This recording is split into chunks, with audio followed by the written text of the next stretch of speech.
Hi guys, and welcome to Total Technik. Today we're going to be showing you how to remove the Sat Nav unit from the double DIN version of the A6, S6 and RS6. This particular one is the RNS-D, but exactly the same process applies to the RNS-E as well. So let's take a look at what's involved. Okay, so as I mentioned before, this particular one is the RNS-D. You may have the slightly newer RNS-E fitted to your car, but the process of removing them is virtually identical, so no matter which you've got, this video should be absolutely fine for you.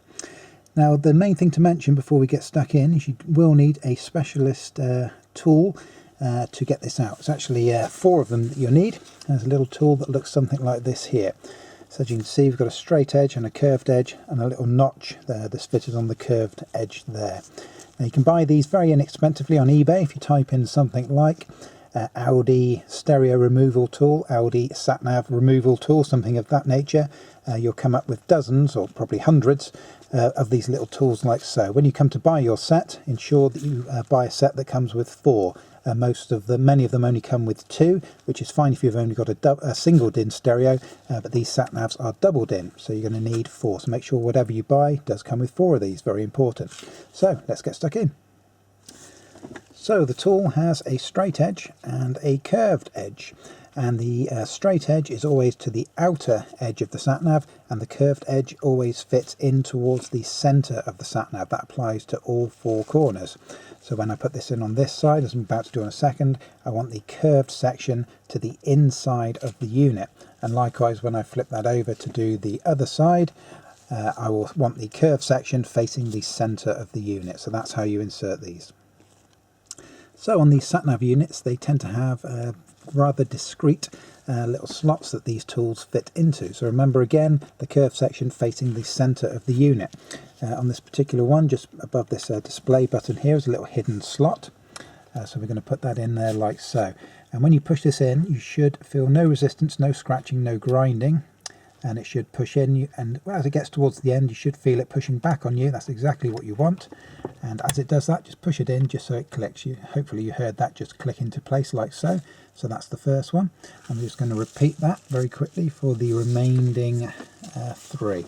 So we're going to have another one up here, in there like so. Just put them in gently and test for that resistance. It should push back. You can see that one's pushing back at me. That's exactly what you want. Push it until it clicks. And then we're going to go down low. Exactly the same again. Remember, curved edge must face the center of the sat nav unit. And the final one.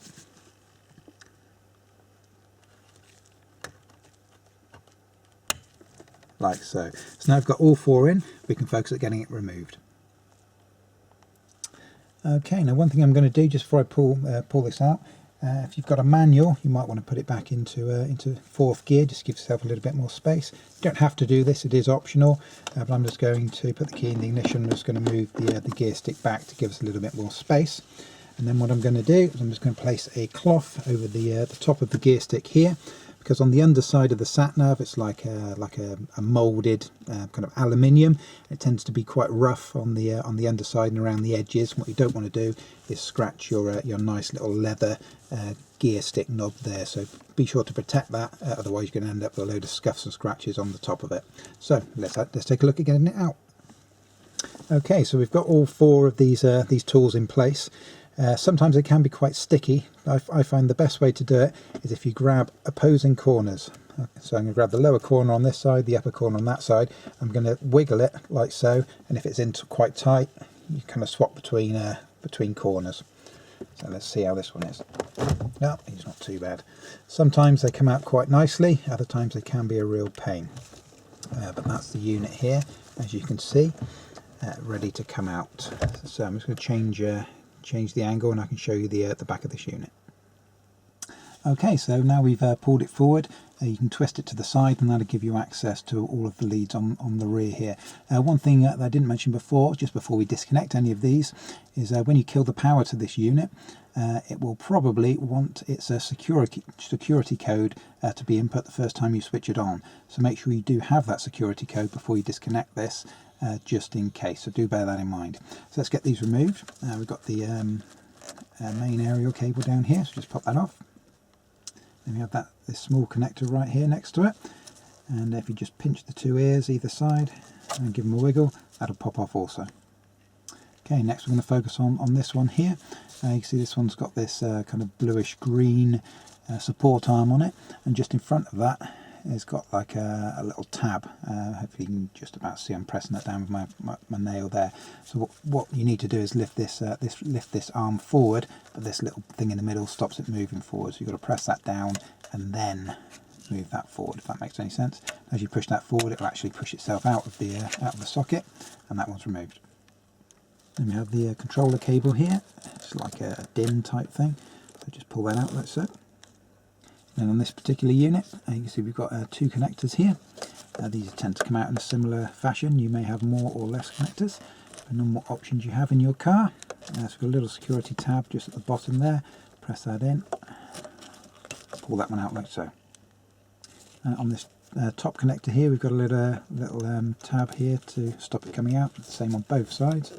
Squeeze both of those together, give a bit of a wiggle, and that one comes out like so. And lastly on this unit, we have this one at the top. It's got like a little arm that swings over it and protects it to stop it coming out accidentally. So we'll just push that to one side, give this a bit of a wiggle. These can be in quite tight. There he goes. So that one's done like so. So just a quick note on how the mechanism actually works when you're inserting the tools for this. Now if you look down in the corner of this unit, just in the top here, you can see there's almost like a little spring loaded, hopefully you can see that just wiggling around on the top there, a little spring loaded clip, and that snaps into the notch. So what I'm going to do is I'll just pull this out and it might make it a little bit clearer. So what we've got is this is actually spring loaded. So you can see you've got this arm here, like so, and this is what stops it coming out of your center console. Obviously, when you take the tool out, these spring out, and then that locks it into place.